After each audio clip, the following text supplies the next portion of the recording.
It was the 10th day of May in Lake City, Florida. A beautiful spring day for most, but not for the pregnant woman alone in Lakes Shore Hospital. Her husband, a janitor at the local bank, had divorced her with a baby on the way. The year was 1930. Dr. Harry Bates, glasses on, balding, meticulous, delivered her baby boy without apparent complications. But as the exhausted mother rested, Dr. Bates frowned at what he saw. The child's right foot was completely backward, heel forward, toes facing back. How could he tell this heartbroken woman her perfect son was deformed? When she sensed his discomfort and he explained, she burst into tears. There is a procedure, he assured her.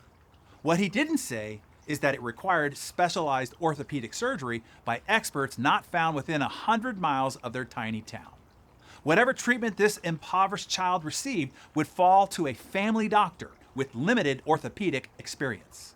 In just 2 weeks, this determined physician educated himself on infant orthopedic surgery.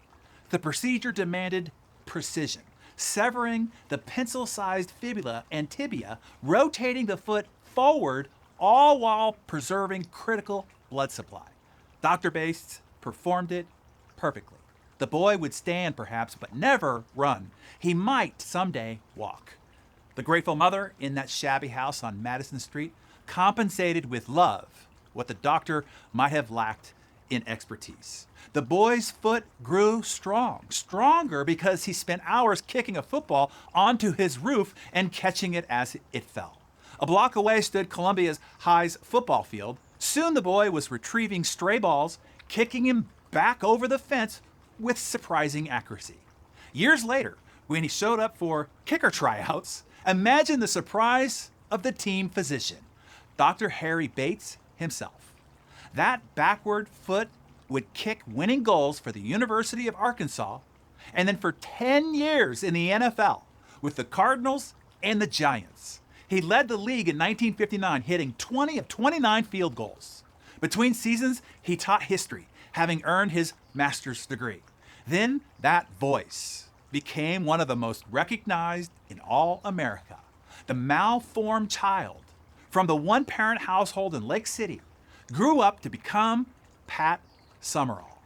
Pat Summerall wasn't just any sports broadcaster. He announced an unprecedented 16 Super Bowls, more than anyone in history. By his passing in 2013, Pat Summerall had become one of the most beloved figures in sports media, all because a small-town doctor refused to accept limitations, and a young boy turned his disadvantage into his greatest strength. Whoa. I mean, let that sink in. A baby born with his foot facing backward, a small-town doctor with no specialty training, and a mother abandoned and broke who dared to believe anyway? And somehow that child grows up to become not just a professional athlete, but a legendary voice known in every living room in America. Let's pull out the gold for us to use in our life from this story. First is, if you don't need to be ready, you just need to be willing. Dr. Harry Bates wasn't trained for infant orthopedic surgery. He wasn't qualified, but he didn't wait for permission. He prepared himself anyway. The best aren't always the most prepared. They're the most committed to becoming prepared. Second, your circumstances don't get a vote on your potential. No father, no money, no specialist, a backward foot. The world would have bet against Pat Summerall, but Pat didn't let his circumstances call the shots. Where you start does not determine where you finish. Your success isn't limited by your resources. It's ignited by your resourcefulness. Third, obstacles are the hidden curriculum of greatness. Most people would assume he'll never walk, but because of the challenge, Pat Summerall kicked and kicked and kicked. Your limitation might just be your specialization. That injury might be shaping your superpower. That rejection might be redirecting your destiny. Don't resent the hard thing. Instead, master it. So take out your Darren Daily Journal and reflect on this. Where are you holding back because you feel unqualified? And what's one step that you can take this week to move forward anyway?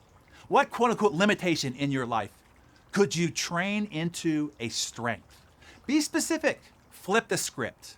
Who has made a Dr. Bates level difference in your life? Write their name down and then thank them today.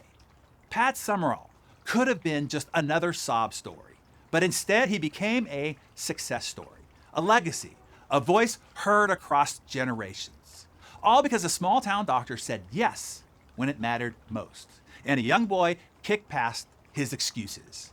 Now the question is, what's your backward foot? And how will you use it to move forward?